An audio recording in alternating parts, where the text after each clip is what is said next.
بسم اللہ الرحمن الرحیم۔ ملکہ عالمین، معظمہ کائنات، سیدۃ النساء العالمین، صلوات اللہ علیہا کی شادی پاک۔ عزیزان گرامی، ناظرین امام، تاریخ کائنات میں آسمان کے اس نیلے سائبان کے نیچے ازل سے لے کر آج تک 2 شادیاں ایسی ہوئی ہیں کہ جن کی کوئی مثال ہی نہیں ملتی۔ پہلی شادی مدینہ منورہ میں ہوئی اور دوسری کربلا معلیٰ میں۔ عجیب بات یہ ہے کہ دونوں دلہنیں بھی ہم نام ہیں اور دونوں دولہے بھی ہم نام ہیں۔ پہلی شادی کا پس منظر: حضور اکرم صلی اللہ علیہ وآلہ وسلم کی ذات پاک نے 27 صفر سن 13 بعثت و مطابق 10 ستمبر 622 عیسوی کو مکہ ترک کیا اور 8 ربیع الاول 20 ستمبر کو مدینہ میں داخل ہوئے۔ تقریباً 9 ماہ مہاجرین کی سیٹلمنٹ میں لگ گئے۔ جس وقت ذیقعدہ کا مہینہ آیا تو بنی ہاشم علیہ السلام میں جناب عقیل علیہ السلام نے یہ بات چلائی کہ اب تک تو مصروفیات نے اجازت ہی نہیں دی کہ ہم یہ بات چلاتے، لیکن اب یہ محسوس ہو رہا ہے کہ اللہ کے نور ازل کو یکجا کرنے کا وقت آ گیا۔ ادھر حبیب کبریا صلی اللہ علیہ وآلہ وسلم کی بھی یہی خواہش تھی کہ اللہ کے ازلی انوار کو یکجا کیا جائے، مگر جو ذات اللہ کے حکم کے بغیر کلام کرنا بھی پسند نہیں فرماتے تھے، وہ اللہ کی مرضی کے بغیر اتنا بڑا کام کیسے کر سکتے تھے؟ لہٰذا وہ اپنے محبوب حقیقی کے حکم کی انتظار میں تھے کہ پاک خاندان تطہیر علیہ السلام میں یہ گفتگو شروع ہوئی کہ حالات کا تقاضا یہ ہے کہ اللہ کے نور عصمت اور نور ولایت کے قرآن کا اہتمام کیا جائے۔ 3 جون 623 عیسوی بمطابق 28 ذیقعدہ سن 1 ہجری بروز جمعۃ المبارک جناب عقیل علیہ السلام نے انفرادی طور پر پاک خاندان تطہیر علیہ السلام سے گفتگو کے بعد اپنے پاک گھر میں پاک خاندان تطہیر علیہ السلام کی ایک میٹنگ بلوائی اور ان کے سامنے اپنا مدعا بیان فرمایا، جس پر سب نے اتفاق کیا۔ جناب عقیل علیہ السلام ان سب کو ساتھ لے کر بارگاہ رسول خدا صلی اللہ علیہ وآلہ وسلم میں حاضر ہوئے۔ جملہ صحاب نے ہم نوائی کی اور سب نے مل کر اپنی عرض داشت پیش کی۔ ان کی عرض داشت سن کر اللہ کے پاک حبیب حضور اکرم صلی اللہ علیہ وآلہ وسلم نے فرمایا کہ ہماری بھی روز ازل سے یہی خواہش ہے، مگر ہم اپنے محب حقیقی رب ذوالجلال والاکرام کے حکم کے بغیر کوئی فیصلہ نہیں کر سکتے۔ دوسری بات یہ ہے کہ ہمارے دروازے پر آپ کا چل کر آنا سناکھوں پر، مگر آپ نے ایسے وفد بنا کر آنے میں ایک ناانصافی بھی کی ہے۔ سب نے عرض کی ہمیں اپنے اس فرمان کے مقصد سے آگاہ فرمائیں کہ دنیا کے دستور میں سے ہم نے کون سا دستور توڑا ہے؟ دنیا کا دستور تو یہی ہے کہ بیٹی والوں کے گھر بیٹے والے چل کر جاتے ہیں، اس لیے ہم بھی آپ کے در اقدس پر چل کر آ گئے۔ حضور اکرم صلی اللہ علیہ وآلہ وسلم نے فرمایا کہ اس میں کوئی شک نہیں کہ بیٹی کے گھر بیٹے والے چل کر جاتے ہیں، اگر آپ لوگ کس حوالے سے آئے ہیں؟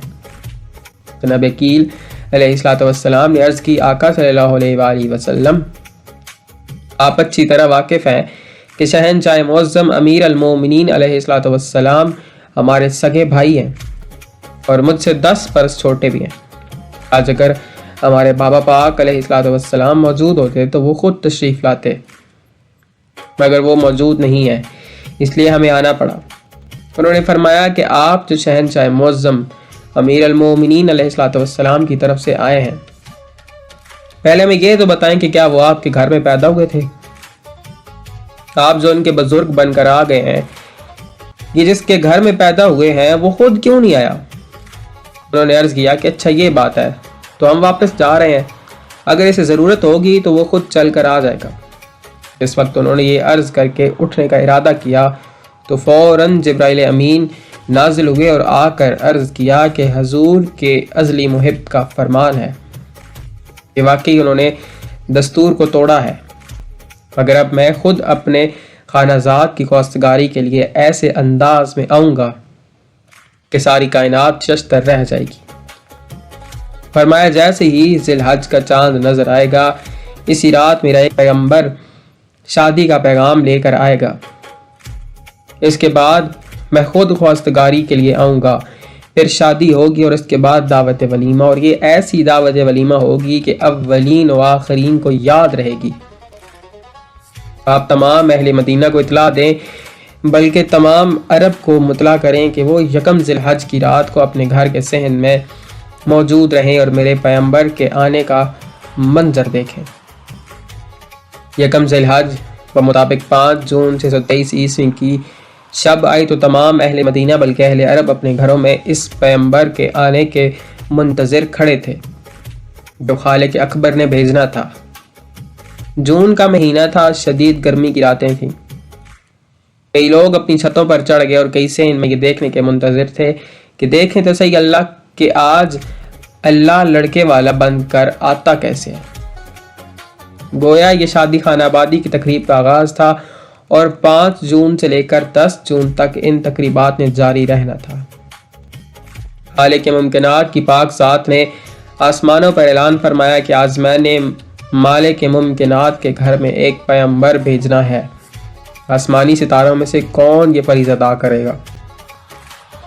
سب سے پہلے سورج نے اپنے انوار کی چادر پیکر درخشاں پر لپیٹ کر قبائے ضیائی زیب بدن کی اور سامنے آ کر عرض کیا، میرا خالق، سب سے زیادہ حق میرا ہے کہ میں یہ سعادت حاصل کروں، کیونکہ وہ سید الانبیاء صلی اللہ علیہ وآلہ وسلم کا گھر ہے اور میں سید الکواکب ہوں، چونکہ سیدۃ النساء العالمین صلوات اللہ علیہا کا پیغمبر بننا ہے، اور یہ ان کی شادی خانہ آبادی کا پیغام ہے، اور سید الاوصیاء شہنشاہ معظم امیر المومنین علیہ السلام کی شادی کا معاملہ ہے، اس لیے سید الکواکب کا پیغمبر بن کر جانا مناسب رہے گا۔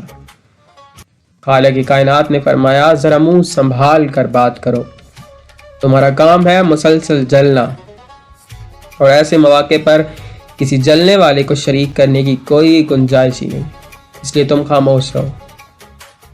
خوشی کی بزم میں کیا کام جلنے والوں کا؟ خالق کائنات نے چاند کی طرف نگاہ فرمائی تو دیکھا کہ وہ چاندنی سے نقاب کیے شرما رہا تھا۔ خالق نے فرمایا، میرے چاند تم کیوں شرما رہے ہو؟ تمہیں نہ بھیج دیا جائے؟ اس نے عرض کی، خالق، میرا چہرہ داغدار ہے، وہاں مجمع انوار ہوگا، اگر کسی نے بھی میرے چہرے کی طرف انگلی اٹھائی تو میں شرم سے مر جاؤں گا۔ دوسری بات یہ ہے کہ یہ شادی ہے اس پاک گھر کی جو سارے کا سارا تیری ذات کی طرح ہر عیب سے پاک ہے، وہاں مجھ جیسے عیب دار کا جانا ویسے بھی مناسب نہیں لگتا۔ خالق نے فرمایا کہ تمہاری بات میں وزن بھی ہے اور معقول بھی ہے۔ زحل نے آگے بڑھ کر عرض کی، میرا خالق، میں استاد فلک مشہور ہوں، غلطیوں کی سزا دینا میرا کام ہے، اگر اجازت ہو تو میں یہ شرف حاصل کر لوں۔ خالق کائنات نے فرمایا، تمہیں یہ بھی معلوم ہے کہ دنیا کے جاہل نجومی تمہیں نحس اکبر کہتے ہیں، انہوں نے تیری پیشانی پر نحوست کا صحرا سجا رکھا ہے، اور اس پاک گھر میں ہونا ہے قرآن سادین، وہاں کوئی جاہل منحوسیت کی بات بھی نہ کرے، اس لیے تمہارا جانا بالکل مناسب نہیں۔ فریق نے عرض کی، اے خداوند برگزیدہ، ہر عیب سے تو تیری ذات ہی پاک ہو سکتی ہے، اگر ہم عیبدار ستاروں میں سے کسی نے جانا ہے تو یہ اعزاز مجھے عطا فرما دیں، کیونکہ میں شجاعت کی علامت ہوں، اور یہ بات نجومی بھی مانتے ہیں کہ میں جس کے ذائچے میں سعد حالت میں ناظر ہو جاؤں اس کو شجاع بنا دیتا ہوں، چونکہ وہاں سے عالمین کے شجاع ازلی کی شادی کا معاملہ ہے، اس لیے چونکہ وہاں ہے عالمین کے شجاع ازلی کی شادی کا معاملہ، اس لیے مجھ سے زیادہ کوئی موضوع ہے ہی نہیں۔ خالق کائنات نے فرمایا، علم نجوم میں تجھے جلاد فلک بھی کہا جاتا ہے، اور نجومی تجھے منحوس اصغر بھی کہتے ہیں، اور تو قتل و غارت اور جنگ و جدال کی علامت بھی سمجھا جاتا ہے، اور یہ معاملہ بڑا لطیف ہے، یہاں بلڈ شیڈ کی علامت کو بھیجنا بالکل بے محل ہے، اس لیے تم بھی چپ رہو۔ اس کے بعد عطارت نے عرض کی، خالق، میں دبیر فلک ہوں، منشی افلاک ہوں، علم و دانش کی علامت سمجھا جاتا ہوں، میں جس کے گھر میں سعد حالت میں ناظر ہو جاؤں اسے علم و دانش سے معمور کر دیتا ہوں، لہذا مجھے پیغمبر بننے کا اعزاز بخشا جائے۔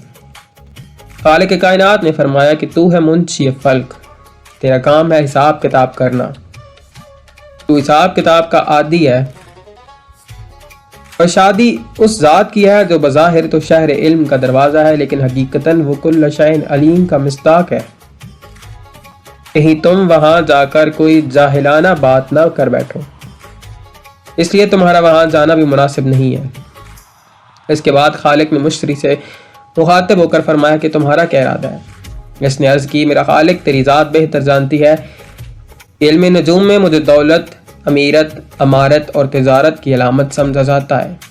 اگر مجھے حکم ہو تو میں اپنے 12 چاند ساتھ لے کر پیغمبر بن کر ایسے جاؤں کہ کائنات دیکھتی رہ جائے کہ مشتری پیغمبر بن کر آیا کیسے ہے۔ خالق نے فرمایا تیرے 12 چاند ہیں اور ان کے 12 وسیع ہیں، ممکن ہے کہ 12 کے عدد کی وجہ سے تم کسی غلط فہمی کا شکار ہو جاؤ، اس لیے تمہارا جانا بھی مناسب نہیں ہے۔ دوسری بات یہ ہے کہ تو مذکر سے آ رہا ہے اور وہاں تو ملکوت کا داخلہ بھی بند ہے، بھلا تم وہاں کیسے جا سکتے ہو؟ اس کے بعد خالق نے زہرہ ستارے کی طرف نظر رحمت فرمائی اور اس کے حسن و جمال کو پرکھا اور اسے ہر پہلو سے اس کام کے لیے موضوع پایا۔ خالق ازل نے اس سے مخاطب ہو کر فرمایا کہ یہ معاملہ ہے پردہ کا، اور پردہ دار گھر میں کسی مذکر کا جانا بالکل مناسب نہیں، اور دستور زمانہ ہے کہ بیٹی والوں کے گھر پہلی بار پیغام لے کر کبھی مرد نہیں جاتے بلکہ مستورات جاتی ہیں، اس حوالے سے بھی تم موضوع ہو۔ دوسری بات یہ ہے کہ جس پاک شہزادی صلوات اللہ علیہا کی شادی خانہ آبادی کا پیغام مسرت لے کر تم نے جانا ہے، ان کے اور تمہارے نام میں تجنیس خطی موجود ہے، کیونکہ تمہارا نام زہرہ ہے، یعنی فرق صرف پیش اور زبر کا ہے، لہذا تم ہی یہ پیغام لے کر جاؤ۔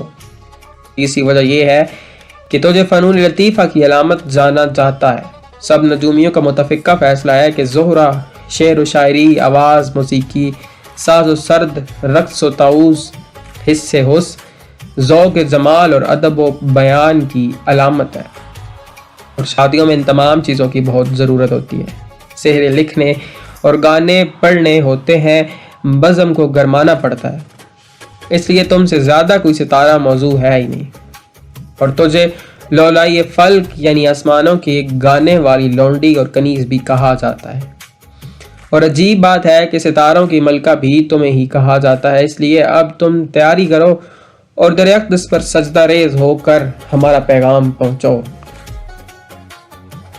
یا رب محمد و آل محمد صلی علی محمد و آل محمد وعجل فرج آل محمد۔